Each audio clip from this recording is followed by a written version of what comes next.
Hello everyone, I hope कि आप सारे ऑर्गेनिक के लेक्चर्स कर रहे होंगे रिएक्शन मैकेनिज्म के। लास्ट 2 लेक्चर हम लोग ऑलरेडी कंप्लीट कर चुके हैं, एक ट्रांजिशन स्टेट पे और एक अटैकिंग रिएजेंट के ऊपर, जिसमें इलेक्ट्रोफाइल और न्यूक्लियोफाइल के बारे में डिस्कस किया था हम लोगों ने। आपका बस काम इतना है कि आप बस लेक्चर को पढ़ते रहिए, नोट्स बनाते रहिए, समझते रहिए और आप मेरे साथ लगे रहिए। ऑर्गेनिक्स मैं आपको पूरी तरह से बहुत इजीली सिखा दूंगा। आपका बस इतना काम है कि आप मेरे साथ बस लगे रहिए। आप लगे रहेंगे, सब कुछ हो जाएगा आपसे। तो देखिए, लास्ट लेक्चर में हम लोग बात कर रहे थे इलेक्ट्रोफिलिक एंड न्यूक्लियोफिलिक रिएजेंट के बारे में। तो जरा मेरे को बताइए कि क्या ये मैंने ऐसा लिख दिया CH2 डबल बॉन्ड CH2 और इसकी रिएक्शन मैं करा रहा हूं H2O से। तो आपको ये बताना है कि क्या ये रिएक्शन होगी, क्या ये रिएक्शन होगी, सोच के बताइए। तो आप में से कुछ कहेंगे सर बिल्कुल होगी, ये बनेगा यहां से CH2 हमने 10th में पढ़ा था, H ये ले लेगा और OH ये ले लेगा, तो यहाँ पे H आ जाएगा और यहाँ पे OH आ जाएगा। मस्त चीज बन गई यहाँ पे अपने काम लायक, है ना। क्या बन गया ये? अल्कोहल तैयार है सर। लेकिन बेटा जी, अगर जो आपने रिएक्शन मैकेनिज्म में पढ़ा बताई गई बातों को ध्यान नहीं दिया, तो ये ऐसे क्वेश्चन जब आएंगे तो हमेशा आपसे गलत होंगे। देखो, इसमें मैंने बोला था कि हमेशा कौन अटैक करेगा, इलेक्ट्रोफाइल के ऊपर कौन अटैक करेगा, न्यूक्लियोफाइल, या उल्टा बोल सकते हैं न्यूक्लियोफाइल के ऊपर कौन अटैक करेगा, इलेक्ट्रोफाइल। ये क्या है? ये क्या है? अभी पढ़ा था ना उन्होंने, पाई इलेक्ट्रॉन डेंसिटी, तो न्यूक्लियोफाइल। और ये क्या है? ये इसके पास लोन पेयर है, तो ये भी क्या हो गया बेटा? ये भी एक न्यूक्लियोफाइल। क्या न्यूक्लियोफाइल आपस में अटैक करेंगे? क्या ये दोनों आपस में अटैक करेंगे? बोलो, नहीं करेंगे ना। तो ये गलत है, यानी कि ये तरीका नहीं हम अपना सकते बेटा, दिस इज रॉन्ग। अब लेकिन सर अल्कोहल तो बनता है, वाटर से रिएक्ट करा के अल्कोहल हम लोग बनाते हैं, बिल्कुल बनाते हैं, लेकिन उसकी कंडीशन कुछ और होती है। अगर जो आप इस न्यूक्लियोफाइल पर अटैक कराना चाहते हैं तो पहले लेना पड़ेगा इलेक्ट्रोफाइल। तो इसी रिएक्शन को अल्टरनेट वे में कराते हैं हम लोग इस तरह से, CH2 डबल बॉन्ड CH2 और यहीं पे H प्लस के प्रेजेंस में वाटर लेते हैं, and this H plus is act as what? Electrophilic reagent. और ये पहले अटैक करेगा यहाँ पे, this is nucleophile, this one is electrophile, ये इलेक्ट्रोफाइल इस न्यूक्लियोफाइल पे अटैक करेगा, तब जाके रिएक्शन आगे बढ़ती है। आगे कैसे होगा हम लोग पढ़ेंगे, लेकिन कम से कम इतना सेंस डेवलप करिए आप लोग कि ये समझ पाए कि कौन सी रिएक्शन होने के लिए तैयार है और कौन सी नहीं। तो इसको देख के अंधों की तरह आपको यस नहीं बोल देना है। यही तो मजा है इस चैप्टर का, यही तो समझना है इस चैप्टर में कि कौन सी रिएक्शन होगी और कौन सी रिएक्शन नहीं होगी। तो प्लीज इसको ध्यान रखिए। अब चलिए, अगला पार्ट है हमारा। ये तो थोड़ा सा छोटा मोटा रिकैप था और आपका टेस्ट था। आप में से जो लोग पकड़ लिए होंगे, मैं मानता हूं कि आप बेहतरीन तरीके से मेहनत कर रहे हैं, लेकिन जो लोग नहीं पकड़ पाए, प्लीज मैं आपसे दोबारा कहता हूं, इलेक्ट्रोफाइल एंड न्यूक्लियोफाइल दोबारा पढ़िए, दोबारा समझिए, एकदम दिमाग में बैठा लीजिए उसको, ठीक है। अगला टॉपिक है अपना electrophilicity. Electrophilicity, what is electrophilicity बेटा? खुद सोच के बताओ, दिमाग लगाओ, नाम से ही क्लियर है। इलेक्ट्रोफिलिसिटी क्या होगा? इलेक्ट्रोफिलिसिटी हम उसको बोलेंगे, किसी इलेक्ट्रोफाइल का काम क्या होता है? इलेक्ट्रॉन लेना। तो उस इलेक्ट्रोफाइल के इलेक्ट्रॉन को लेने की एबिलिटी को या टेंडेंसी को ही हम उसका क्या बोल देंगे? इलेक्ट्रोफिलिसिटी। यानी जितना बेहतरीन एबिलिटी टू एक्सेप्ट इलेक्ट्रॉन होगा उसके अंदर, that is the better electrophile. और बोलेंगे, क्या बोलेंगे? उसकी इलेक्ट्रोफिलिसिटी क्या होगी? उतनी बेहतरीन। ऐसे ही ये तो पहला हो गया। दूसरा, ऐसे एक नाम है क्या? न्यूक्लियोफिलिसिटी। न्यूक्लियोफिलिसिटी क्या होगा बताओ? न्यूक्लियोफिलिसिटी क्या होगा? एबिलिटी, बोलिए, ability to donate electron to, किसको डोनेट करेगा? इलेक्ट्रोफाइल को, है ना। अगर जो किसी को इसको इलेक्ट्रॉन देना है तो किसको देगा भाई? जो इलेक्ट्रॉन ले सकता है उसी को तो देगा। तो वो कौन इलेक्ट्रॉन लेता है? उसका क्या नाम है? इलेक्ट्रोफाइल। तो जो आसानी से अपना इलेक्ट्रॉन डोनेट कर दे, जो जितना इजीली डोनेट करेगा अपना इलेक्ट्रॉन, वो उतना बेहतर न्यूक्लियोफाइल, यानी उसकी न्यूक्लियोफिलिसिटी उतनी शानदार। कह सकते हैं क्या? कह सकते हैं क्या? बोलो इस बात को, हाँ है ना। ठीक है, अब कुछ क्वेश्चंस आते हैं, थोड़ा सा इस पे देखते हैं, थोड़ा सा इसको और आगे बढ़ाते हैं, इसी न्यूक्लियोफिलिसिटी वाले टॉपिक को थोड़ा सा समझिएगा एक बात। ऐसे एक पॉइंट बोला मैंने, जरा इसको आप कंक्लूड करिए खुद से। मैंने बोला, सोचिए जरा इसको, मैं बोल रहा हूं negatively charge nucleophile are better than neutral. Is it true or false? Is it true or false? Negatively charge nucleophile are better than neutral. सोच के बताइए। अब मैं आपको एग्जांपल एक दे देता हूं, चलो ऐसे इस तरह से OH माइनस एंड H2O, ठीक है। एक दूसरा देता हूं मैं आपको SH माइनस एंड H2S, एक और ले लीजिए इसी में, लाइक इस तरह से NH2 माइनस एंड अमोनिया। बोलो बेहतर न्यूक्लियोफाइल कौन होगा? स्टेटमेंट लिखना है जो मैंने बोला आपको, ये सब सारी बातें लिखनी है, स्किप कुछ भी नहीं करना है। तो OH माइनस नेगेटिवली चार्ज, यहां पे भी लोन पेयर है, यहां पे भी लोन पेयर है, लेकिन ये नेगेटिव चार्ज अनस्टेबल होगा तो आसानी से इलेक्ट्रॉन दे देगा। यहां पे भी क्या, सॉरी इसको आप H2S कर दीजिए। बोलो ये न्यूट्रल, ये नेगेटिव चार्ज, बौखलाया हुआ कौन है? इसकी खोपड़ी पे क्या, नेगेटिव चार्ज तो हाईली अनस्टेबल, क्या चाहेगा? कोई इलेक्ट्रॉन इसका ले, इसका दुख कोई हर ले। यहां पे बताइए सेम नेगेटिव चार्ज तो बेहतर। तो ये तो पहला स्टेटमेंट हो गया बेटा। दूसरा सेकंड स्टेटमेंट देखिए। फर्स्ट स्टेटमेंट क्या था? Negatively charge nucleophile are better than neutral, बहुत इजी है, बहुत क्लियर है। सेकंड स्टेटमेंट लिखना है, इसको समझना भी है। Nucleophile having more nucleophilic site और higher nucleophilic site are more nucleophilic. सोच के बताइए। Nucleophile having more number of nucleophilic site, like ये क्वेश्चन से करते हैं इसको, देखो NH3 NH2 NH2, देखो यहां पे एक लोन पेयर, यहां पे एक लोन पेयर और यहां पे सिर्फ एक लोन पेयर। बताओ एबिलिटी कहां है इलेक्ट्रॉन देने की? इसके पास कि इसके पास? ज्यादा साइट किसके पास है? इसके पास। ज्यादा साइट होगी तो यहां से भी दे सकता है, यहां से भी दे सकता है, इजीली। कहां से डोनेट करेगा? इधर से। हाँ या ना बोलो। दूसरा क्वेश्चन एक ऐसे कर लीजिए, देखिए अब दोनों को कॉन्सेप्ट को मिक्स करके एक क्वेश्चन हम पूछते हैं आपसे, इसको और इसको दोनों मर्ज करके। लगाइए दिमाग जरा इसमें, OH O पे माइनस, ठीक है, OH माइनस और H2O, लगाओ दिमाग में। बताइए इसमें क्या होगा? तो सबसे पहला बात तो इस वाले स्टेटमेंट से क्या समझ में आता है कि जो नेगेटिव चार्ज होगा वो न्यूट्रल से ज्यादा होगा। तो ये दोनों नेगेटिव चार्ज हैं तो इससे ज्यादा होंगे, ये तो कंफर्म है, ठीक है। अब दूसरी बात क्या आती है?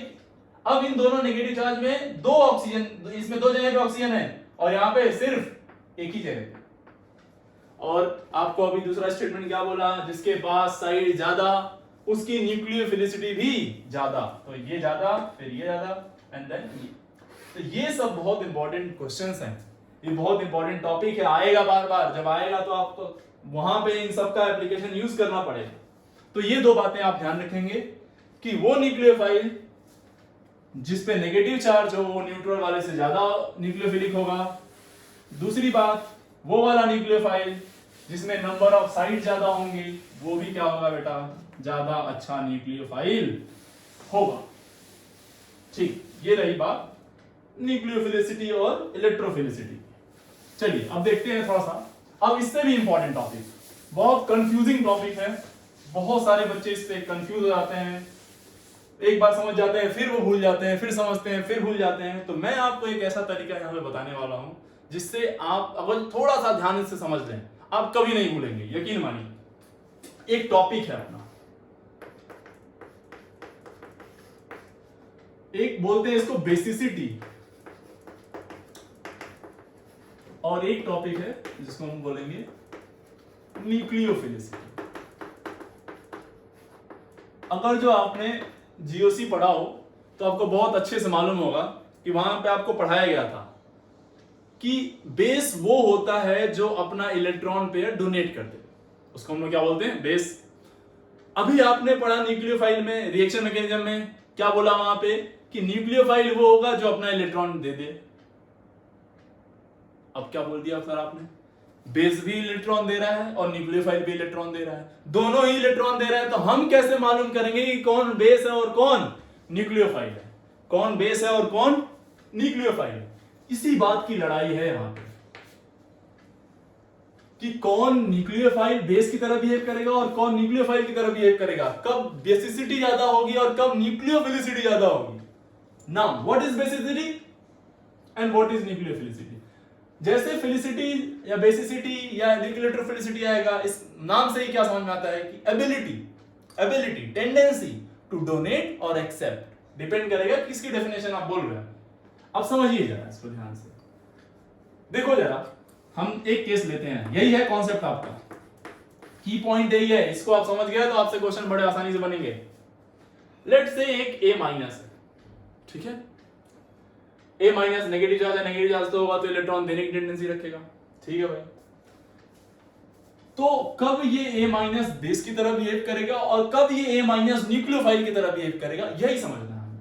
तो देखो जरा, जब ये A माइनस अपना इलेक्ट्रॉन H प्लस को देगा, किसको देगा बेटा, जब ये A माइनस अपना इलेक्ट्रॉन किसको देगा, H प्लस को, ऐसे केस में A minus is a base, A minus is what, A minus is base. A minus किसकी तरह बिहेव करेगा, बेस की तरह, क्योंकि एसिड बेस रिएक्शन में क्या होता है, एसिड का H प्लस आता है और बेस का नेगेटिव वाला पार्ट, तो H प्लस और ये नेगेटिव मिलके आपका Ha बनाएंगे, और ऐसे केस में जब ये A माइनस अपना इलेक्ट्रॉन H प्लस को देगा तो क्या बनेगा, बेस। A माइनस क्या होगा उस समय पे, बेस। अब केस टू में क्या बोला हमने कि देखो बेटा, अगर जो ये A माइनस अपना इलेक्ट्रॉन H प्लस के अलावा किसी को भी दे दे, अदर देन H प्लस के अलावा किसी को भी दे, तो उस समय पे जो A माइनस होगा, उस समय पे जो A माइनस होगा वो क्या कहलाएगा, A माइनस क्या कहलाएगा, A minus is a nucleophile. कब, जब ये A माइनस अपना इलेक्ट्रॉन किसको दे, other than H plus, other than H plus के अलावा किसी को दे दे, यानी कि किसी इलेक्ट्रोफाइल को दे, और वो इलेक्ट्रोफाइल क्या होना चाहिए, वो इलेक्ट्रोफाइल क्या होना चाहिए, other than H plus. Other than H plus होगा तो ये माइनस क्या कहलाएगा, न्यूक्लियोफाइल। H प्लस को देगा तो ये माइनस क्या कहलाएगा, बेस। तो वेरी सिंपल डेफिनेशन, बिल्कुल क्लियर कर पा रहे हैं, what is base and what is nucleophile. Base कब होगा और कब न्यूक्लियोफाइल होगा, बेस कब होगा जब H प्लस को देगा, न्यूक्लियोफाइल कब होगा जब वो किसको दे दे अपना इलेक्ट्रॉन, बोलो, अदर देन H प्लस, किसी को भी। अच्छा, यानी ऑर्गेनिक केमिस्ट्री में जब जब H प्लस के अलावा किसी को वो इलेक्ट्रॉन दे रहा होगा तो हम क्या बोलेंगे कि वो किसकी तरह बिहेव कर रहा है बेटा, A माइनस किसकी तरह बिहेव कर रहा है, एक न्यूक्लियोफाइल की तरह। ओके, अब ये बात तो समझ गए, चैलेंज यहां नहीं है, चैलेंज इसके आगे है। अब जब इस पे क्वेश्चन बनते हैं तब थोड़ा ये चैलेंजिंग हो जाता है। चलिए देखते हैं वो चैलेंज कैसा है। तो बेसिकली चैलेंज आपका ये है कि जब क्वेश्चन आता है तो थोड़ा सा होश अपना उड़ जाता है, क्योंकि कई बार ये दोनों अलग अलग तरीके से बिहेव करने लग जाते हैं। चलो देखो, तो जरा बात समझिएगा। अब हम देखो क्वेश्चन जब हम लोग करेंगे ना, तो यहां पे एक बात, कॉन्सेप्ट बहुत क्लियर होना चाहिए, नहीं तो क्वेश्चन फंस जाएगा आपसे। और यही एक दिक्कत भी है, कॉन्सेप्ट ना क्लियर होने की वजह से ही एक टॉपिक के क्वेश्चन नहीं बनते, और ये है टॉपिक बहुत इंपॉर्टेंट। तो देखो कैसे हम लोग मालूम करेंगे बेसिसिटी का ऑर्डर और न्यूक्लियोफिलिसिटी का ऑर्डर। बेसिसिटी का ऑर्डर बेटा और क्या, ध्यान सुनना इसको, न्यूक्लियोफिलिसिटी का ऑर्डर। तो देखो जब हमें बेसिसिटी चेक करनी होगी ना, बेसिसिटी चेक करनी होगी, और जब हमें न्यूक्लियोफिलिसिटी चेक करनी होगी, यानी यहां पे लेट से कोई एक इलेक्ट्रोफाइल ले लेते हैं, जब हमें यहां पे क्या चेक करनी होगी, न्यूक्लियोफिलिसिटी। तो चेक कैसे करेंगे, इट्स अ ट्रिक, चेक कैसे करेंगे ये समझना है आपको। तो देखो जब हमें मालूम करना होगा कि ये बेस की तरह बिहेव कर रहा है, तो ये इलेक्ट्रॉन किसको देगा, H प्लस को। जब हमें मालूम करना होगा कि ये न्यूक्लियोफाइल की तरह बिहेव कर रहा है, तब ये किसको इलेक्ट्रॉन देगा, अपना इलेक्ट्रोफाइल को, other than H plus. Okay, तो देखो कैसे, ध्यान सुनना इसको कैसे करेंगे। जब बेटा आपको बेसिसिटी चेक करनी होगी, तब ऐसे केस में आप H प्लस का अटैक इसके ऊपर करा के चेक करेंगे। क्या, मेरी बात ध्यान सुनिए, जब आपको क्या करना है, बेसिसिटी चेक करना है, तो इस H प्लस का अटैक इस पे करा के चेक करना है कि ये कितना इजीली इससे इलेक्ट्रॉन ले लेता है।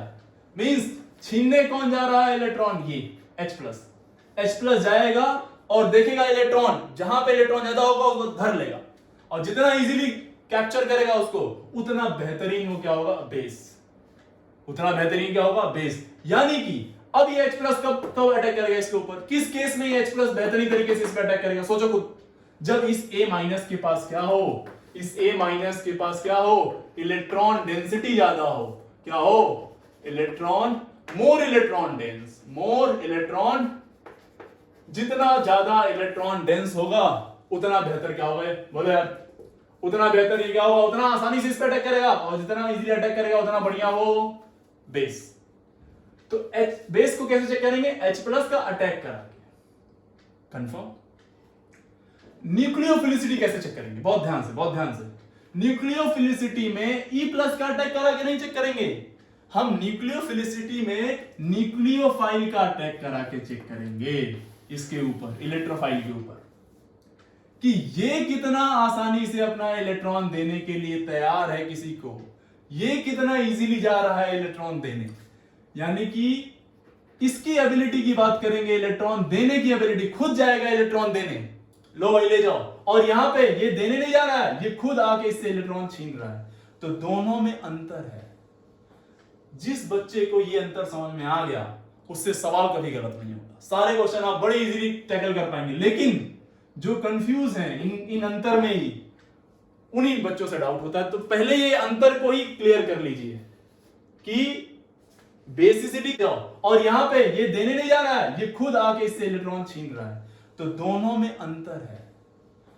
जिस बच्चे को ये अंतर समझ में आ गया उससे सवाल कभी गलत नहीं होगा, सारे क्वेश्चन आप बड़े इजीली टैकल कर पाएंगे। लेकिन जो कंफ्यूज हैं इन अंतर में ही, उन्हीं बच्चों से डाउट होता है। तो पहले ये अंतर को ही क्लियर कर लीजिए कि बेसिसिटी कब होगी और न्यूक्लियोफिलिसिटी कैसे चेक करेंगे, ये बात समझ में आनी चाहिए। बेसिसिटी कैसे चेक करेंगे, H प्लस का अटैक कराके, न्यूक्लियोफिलिसिटी कैसे करेंगे, और देखो इस A माइनस का अटैक कराके ये कब अपना इलेक्ट्रॉन इजीली देगा, बोलो।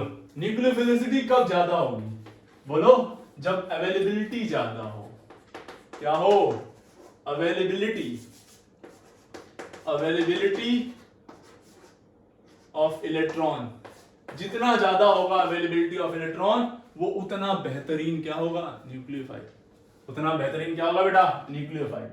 बेस कब वो बेहतरीन होगा, बेस कब बेहतरीन होगा, जब इसके पास इलेक्ट्रॉन डेंसिटी ज्यादा होगी, जब इसके पास क्या होगी, इलेक्ट्रॉन डेंसिटी ज्यादा। तो चलिए सीधे मूव करते हैं क्वेश्चन की तरफ, और सबसे पहला पॉइंट उठाते हैं हम लोग इस पार्ट का कि अगर जो एटम, सी मैं एक क्वेश्चन देता हूं, क्वेश्चन के फॉर्म में हम लोग इसको सॉल्व करते हैं।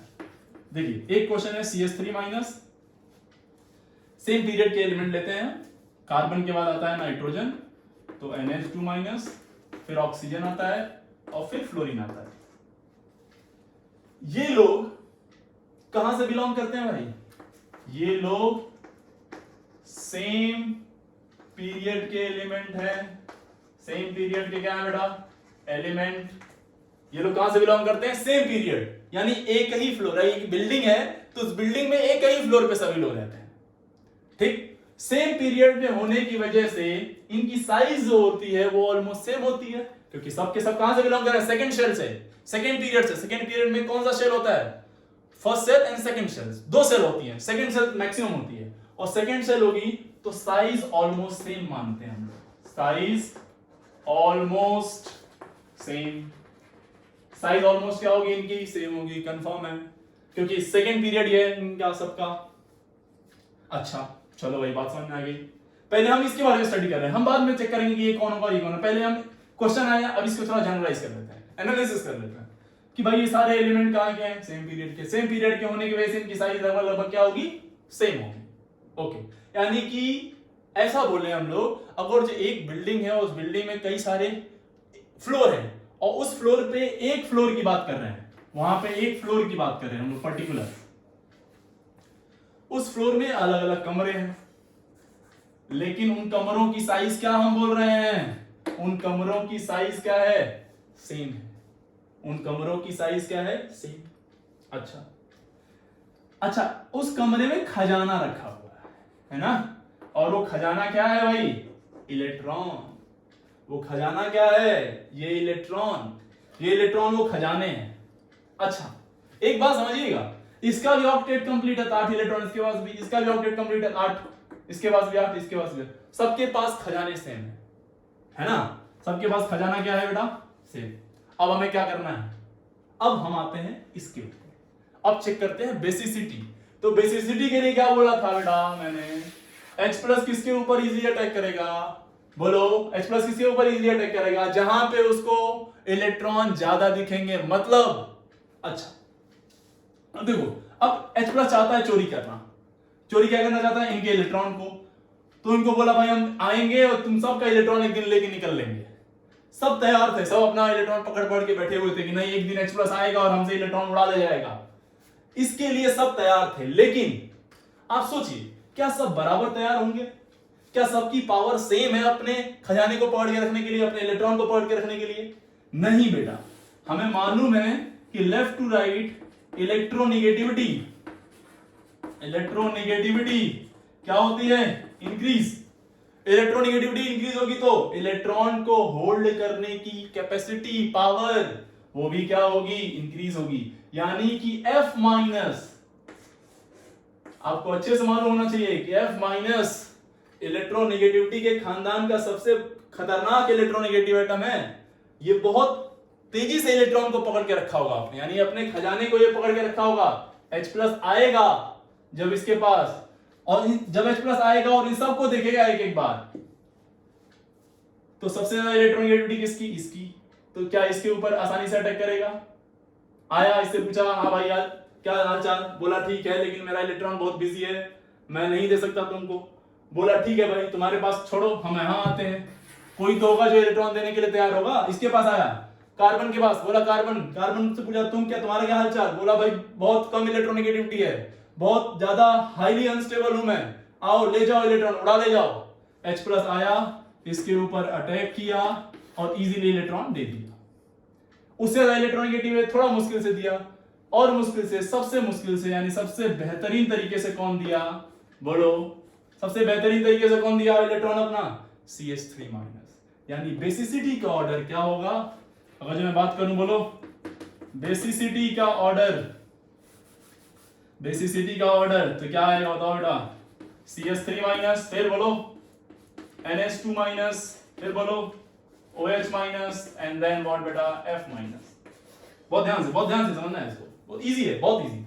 अब दूसरा पॉइंट शुरू होता है। दूसरा पॉइंट क्या था बेटा अपना, न्यूक्लियोफाइल, है ना, न्यूक्लियोफाइल। अब व्हाट इज न्यूक्लियोफिलिसिटी?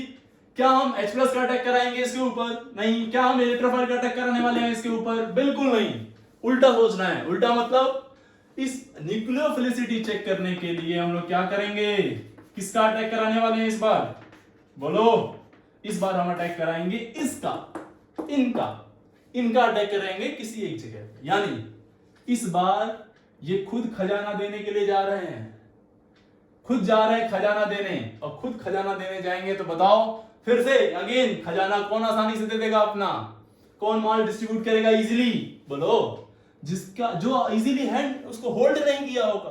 कौन इजीली नहीं होल्ड किया हुआ है, F- कि CH3-। ये किसके खानदान जाता है भाई साहब, मोर इलेक्ट्रोनेगेटिव है ना, तो इजीली पकड़ा होगा ये, तो ये दे देगा क्या, नहीं। कौन देगा, ये।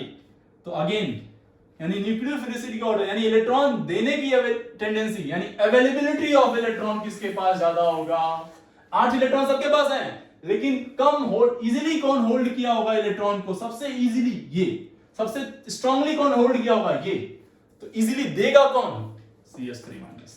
यानी कि अगर जो हम बात करें किसकी बेटा, बोलो, किसकी बात करें हम लोग, अगर जो हम लोग बात करते हैं अब न्यूक्लियोफिलिसिटी ऑर्डर की, तो वो भी सेम आएगा जैसा बेसिसिटी आया।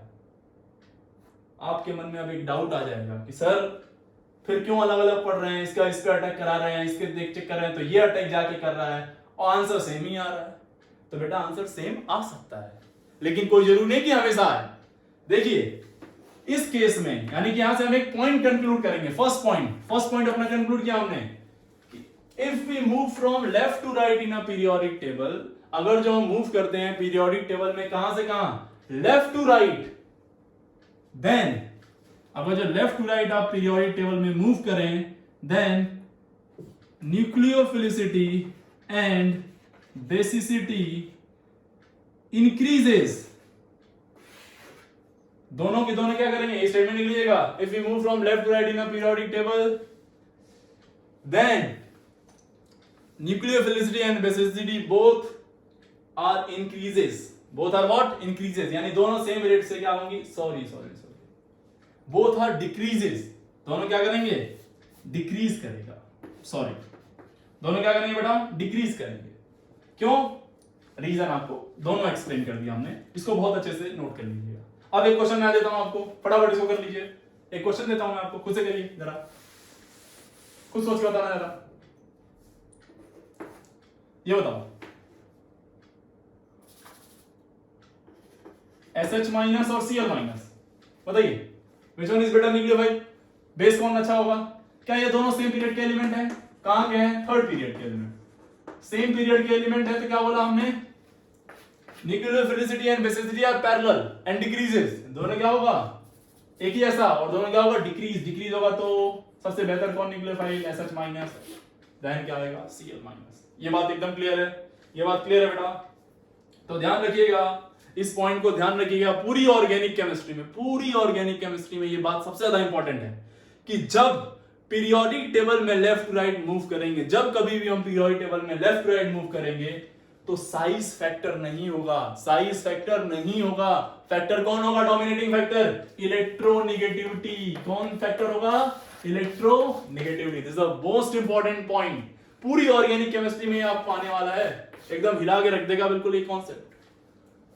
बच्चे बहुत गलती करते हैं यहाँ पे, वो बहुत बार अपना दिमाग लगाना यूज करना शुरू कर देते हैं और कुछ का कुछ कहीं का कहीं कर देते हैं। नहीं, आपको बस वही करना है जो मैं आपको समझा रहा हूं, बस बातों को ध्यान रखिए, इंटरमिक्स मत करिए कॉन्सेप्ट, क्योंकि बहुत कंफ्यूजिंग हो जाता है। फिर मैं बोल रहा हूं बार बार कि अगर जो हम लोग पीरियड की बात करेंगे तो हमेशा कौन डोमिनेटिंग फैक्टर होगा, बोलो कौन डोमिनेटिंग फैक्टर होगा, इलेक्ट्रोनेगेटिविटी, साइज नहीं, साइज ऑलमोस्ट सेम होगा।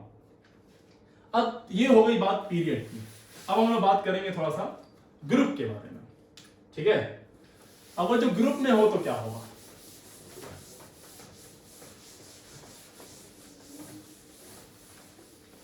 तो सेकेंड केस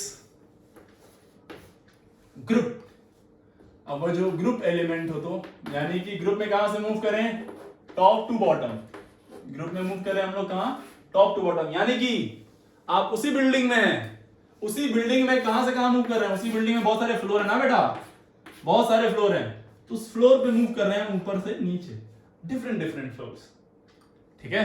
अगेन खजाने की बात चल रही है अपने, तो इसको भी एक क्वेश्चन से ही करते हैं। चलिए, एक है हमारे पास F minus, Cl minus, Br minus और I माइनस, ठीक है बेटा। अब ध्यान से देखो, तो ये अलग अलग फ्लोर हो गए, अलग अलग फ्लोर होंगे तो साइज अलग होगा।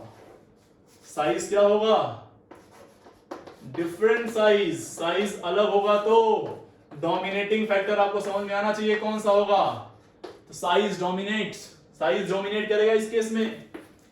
F minus, Cl minus, Br minus, I, इसमें कितने शेल हैं, 2, इसमें 3, इसमें 4, इसमें 5, फिफ्थ शेल।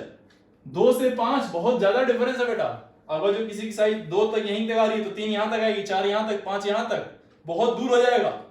और बहुत दूर होगा तो देखो जरा ध्यान से, इसमें हम लोग क्या बात कर रहे थे, पहले हमने इनकी एनालिसिस करी, अब हम बात करेंगे बेसिसिटी और न्यूक्लियोफिलिसिटी की। तो पहले हम लोग बात करेंगे किसकी बेटा, बेसिसिटी की।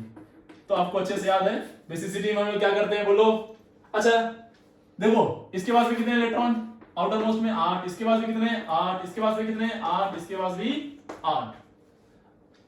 इनका मालिक कौन, इन इलेक्ट्रॉन, इन खजाने का मालिक कौन, इनका न्यूक्लियस। न्यूक्लियस ही तो पकड़ के रखा हुआ इलेक्ट्रॉन को, पॉजिटिव चार्ज है ना। तो देखो जरा, अब बेसिसिटी हमें चेक करनी है इसमें। इस केस में क्या चेक करना है, बेसिसिटी। हमने क्या बोला बेटा, बेसिसिटी में क्या कैसे चेक करना है आपको, क्या वो ये खुद जाएंगे अटैक करने, बोलो क्या ये खुद जाएंगे अटैक करने? नहीं, इनके ऊपर आएगा अटैक करने कौन? H+, यानी H+ का अटैक इनके ऊपर कराना है। हमने कहा कि सबके पास नेगेटिव चार्ज एक एक एक एक है, यानी सब पे चार्ज तो सेम है, नेगेटिव चार्ज तो सब पे क्या है? सेम। तो H+ किसके ऊपर अटैक करेगा? H+ वहां अटैक करेगा जहां पे मैंने क्या बोला था, H+ कहां अटैक करेगा बेसिसिटी के लिए? इलेक्ट्रॉन डेंसिटी उसको जहां ज्यादा मिलेगी। इलेक्ट्रॉन डेंस का मतलब क्या? डेंसिटी का मतलब क्या होता है? मास डेंसिटी क्या होती है बेटा? Mass density. मास डेंसिटी क्या होती है? Mass by volume, mass by volume. ऐसे ही चार्ज डेंसिटी क्या होगी? चार्ज डेंसिटी क्या हो जाएगी? Charge by volume. तो चार्ज तो सब में क्या है? सेम। वॉल्यूम किसका ज्यादा? ये साइज में ऐसा होगा, ये साइज में थोड़ा इससे बड़ा, ये और बड़ा, और ये सबसे बड़ा। तो साइज जितनी बड़ी होगी बेटा, बोलो, उसका इलेक्ट्रॉन डेंसिटी उतना ही कम होगा, उसमें इलेक्ट्रॉन डेंसिटी उतनी ही कम। इलेक्ट्रॉन डेंसिटी कम तो क्या H+ अटैक करेगा इस पे इजीली? नहीं, बिल्कुल नहीं। तो बेसिसिटी में सबसे बेहतर तरीके से किस पे अटैक करेगा? वो F- पे, यानी कि बेसिसिटी सबसे ज्यादा किसकी? F- की, Cl-, Br-, देन बोलो I-। ये कंफर्म हो गया बात। ये बात क्लियर है क्या? है? अगला क्या चेक करना है हमें? न्यूक्लियोफिलिसिटी। Nucleophilicity nucleophilicity. अब न्यूक्लियोफिलिसिटी में कैसे चेक करते हैं बताओ? न्यूक्लियोफिलिसिटी में क्या करते थे हम लोग? क्या इलेक्ट्रोफाइल के इसके ऊपर अटैक कराते थे? बिल्कुल नहीं। इसका अटैक कराते थे, ये जाएगा अटैक करने, है ना, ये खुद जाएगा अटैक करने, और खुद जाएगा अटैक करने तो इजीली कब इलेक्ट्रॉन देगा अपना? जब इलेक्ट्रॉन फ्री होंगे। सब पे नेगेटिव चार्ज एक एक है, बराबर है, सब पे नेगेटिव चार्ज है ना, सब पे नेगेटिव चार्ज अगर जो बराबर है तो अपना इलेक्ट्रॉन इजीली कौन देगा बेटा? खुद सोचो, इजीली कौन इलेक्ट्रॉन देगा अपना? वो जो लूजली बाउंडेड होगा, जो इजीली जो वो खजाना आसानी से दे सकता है अपना, जिसका अपने खजाने पे उतना बेहतर कंट्रोल नहीं है, आप आसानी से उससे आप उसका खजाना निकाल सकते हैं। यानी कि ये और ये, इसकी साइज बड़ी तो आसानी से न्यूक्लियस से दूर हो गया इलेक्ट्रॉन, और दूर हो गया तो वो इलेक्ट्रॉन इजीली कहीं भी जा सकता है। इजीली पोलराइजेबल है इसका इलेक्ट्रॉन, आसानी से पोलर कोई खींच सकता है इसके इलेक्ट्रॉन। तो यानी कि अगर जो बात करें न्यूक्लियोफिलिसिटी की, तो न्यूक्लियोफाइल सबसे बेहतर कौन? I-, यानी सबसे बेहतर न्यूक्लियोफाइल I-, फिर Br-, फिर Cl-, फिर F-। अब जरा समझना एक बात, ये फैक्टर जरूरी नहीं है कि हमेशा यही आया। ये जो हम न्यूक्लियोफिलिसिटी वगैरह चेक करते हैं, ये एक सॉल्वेंट में चेक करते हैं, किसी पर्टिकुलर सॉल्वेंट में। अभी फिलहाल हम लोग पोलर सॉल्वेंट मान के चल रहे हैं। क्या? अगर जो सॉल्वेंट कुछ ना दिया हो तो हम उसको हमेशा पोलर मानेंगे। इसका क्या कॉन्सेप्ट है हम लोग नेक्स्ट लेक्चर में देखेंगे। बहुत इससे भी ज्यादा इंपॉर्टेंट टॉपिक है वो, बहुत बेहतरीन टॉपिक, थोड़ा सा इससे एक स्टेप आगे। फिलहाल हमारे लिए ऑर्डर यही होगा, इसको आप एकदम ध्यान समझिए। कुछ नहीं दिया है, कुछ नहीं बोला है, तो आप ऑर्डर यही लिखेंगे, F-, I-, Br-, Cl-, F-। अब जरा देखना ध्यान से, अब यहां देखो ध्यान से, इसका ऑर्डर और इसके ऑर्डर में क्या डिफरेंस आ गया? लास्ट क्वेश्चन में डिफरेंस नहीं था, लेकिन जैसे हम लोग किसने मूव किए पीरियड में, टॉप टू बॉटम, तो देखो बेसिसिटी का ऑर्डर कुछ ऐसा है और न्यूक्लियोफिलिसिटी का ऑर्डर बिल्कुल अपोजिट, बिल्कुल जस्ट अपोजिट, दोनों डिफरेंस आ गया। इसका मतलब कि बेसिसिटी एंड न्यूक्लियोफिलिसिटी हमेशा सेम नहीं होते हैं। और ये कैसे? अगर जो आपको बेसिक डेफिनेशन में डिफरेंस मालूम हो और ये मालूम हो कि कैसे चेक करते हैं, आप बड़े आसानी से इन दोनों में डिस्टिंग्विश कर सकते हैं। ठीक है, आई होप आपको ये समझ में आ गया होगा। अब जरा समझना इसी में थोड़ा सा एक बात और, स्टेटमेंट अगर जो बोले सेकंड स्टेटमेंट क्या बोलेंगे? If we move from top to bottom, if we move from top to bottom in a group, then basicity and nucleophilicity are anti-parallel. They are what? Anti-parallel. Nucleophilicity increases but basicity decreases. Nucleophilicity increases but basicity decreases. ये statement लिख लीजिएगा आप। Clear है बात? चलो अब एक छोटा सा फैक्टर और, थोड़ा सा इंपॉर्टेंट फैक्टर है वो भी, उसको हम लोग फाइनल कंक्लूड करके, अच्छा इसमें एक दो क्वेश्चन आप कर दीजिए, मेरे लिए एक दो क्वेश्चन कर दीजिए इसमें। आप देखिए इस तरह से बताओ, इसमें सोच के बताना। OH माइनस और SH माइनस। आपको ऑर्डर बताना है इसमें, ये ए ले लेता हूं मैं, बेसिसिटी का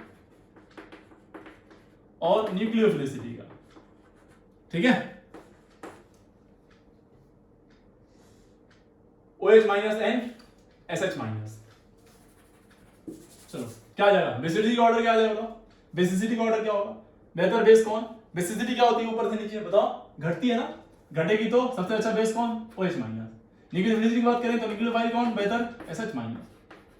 साइज है ना, क्लियर है, क्लियर है बेटा। चल तो अब इसमें आगे बढ़ते हैं हम थोड़ा सा। अब तीसरा फैक्टर कौन सा है, देखिएगा ध्यान से, third factor, third important factor, steric hindrance. बहुत बेहतरीन कॉन्सेप्ट, बहुत बार आप जो ये कॉन्सेप्ट सोचे हैं ये काम ही नहीं करेगा, काम नहीं करेगा। क्यों नहीं काम करेगा, तो उसके लिए आपको ये समझना है, इस पॉइंट को समझिए ध्यान से, what is steric hindrance, what is steric factor. तो इसको भी एक क्वेश्चन से ही समझते हैं। सी मान लो एक बार ऐसा है, CH3 OP minus, CH3 CH2 OP minus, CH3 CH OP minus, CH3